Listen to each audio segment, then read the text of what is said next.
moved back to the Philippines. Okay, just kidding.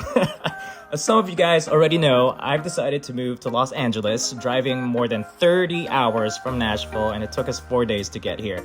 But today is my official move-in day. Thinking about the whole process of moving across the country was giving me a lot of anxiety, and the last thing I want to do after driving for 4 days is to unload and carry boxes into our new home. But thanks to the super easy and very friendly team from Piece of Cake Moving Company, my move-in day was so smooth and so stress-free. They unloaded everything from our storage unit into their pretty pink truck so quickly and carefully. That truck is literally giving drag queen right there. I had a million wigs, a bunch of shoes, my Drag Race Elimination Puffer outfit, which took up half of the unit. After they loaded up the truck, they drove to our house and unloaded everything so I can focus on unpacking and organizing while they did all the dirty work. My dogs wanted to say hi to the crew so bad.